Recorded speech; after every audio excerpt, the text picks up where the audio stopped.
几乎所有的文案都在讲，猫咪是很干净的动物，可以上床和主人一起睡觉。但是唯独对于掉毛这个事件却闭口不提。猫咪每天会花大把的时间去梳理自己的毛发，而猫咪的口腔里面含有溶菌酶，它是可以杀死大部分细菌的。只要身上没有寄生虫，而且经常洗澡，上床完全没问题。但是我相信很多铲屎官都和我一样，都不喜欢整个房间都是猫毛。狸花猫稍微还好一点，尤其是这个尾短，简直就是行走的蒲公英。尽管如此，我每天还会拿这个小梳子给它们梳理一下毛发，这样真的可以大大减少它们身上的浮毛。梳子很密，而且端头也做了处理，完全不会对猫咪有所伤害。这只狸花猫已经来我们家1年多了，也在床上睡了1年多了。亲身体验，这个小梳子确实有很大作用。瞅瞅，这就准备开始找地方睡觉了，而且还带了一窝小毛崽子。来个细节图让大家看一下这床上被它们照腾的到底有多脏吧。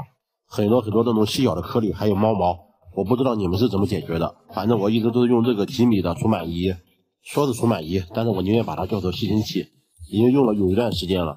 除螨、吸尘、拍打，给大家看一下这个效果怎么样。真心建议哈，如果说家里也养了小猫小狗的，一定要备一台这样的除螨仪，就这种效果比那种滚胶好太多了。一边拍打震动，一边吸尘，一边去毛，像这种细小的颗粒基本上一遍就可以过了。我严重怀疑啊，像这种小颗粒是不是猫咪从猫砂水里面带出来的。虽然说我不反对猫咪上床，我个人很不喜欢床上那种毛茸茸的感觉，所以几乎每天都要清理1到2遍，不然说实话躺在床上真睡不着。特别是我们家那只美短，它只要在床上打个滚，肉眼可见的猫毛在床上随处可见，你就说讨厌不讨厌吧。真的还好有这台除螨仪，大家可以看看这个仓里面到处飘的灰尘，现在都已经堆成球了。这东西绝对的养猫家庭必备，即使不养猫也可以驱螨虫嘛。家里面地面可以用吸尘器，也可以用洗地机，这是床上沙发上一定要用除螨仪了。底部自带 UV 灯，禁止照射任何动物啊。上端就是吸尘口和滚刷，UV 灯的作用就不讲了哈，大家有需要的话可以去网上查一下。整体的外观设计包括手感都不错。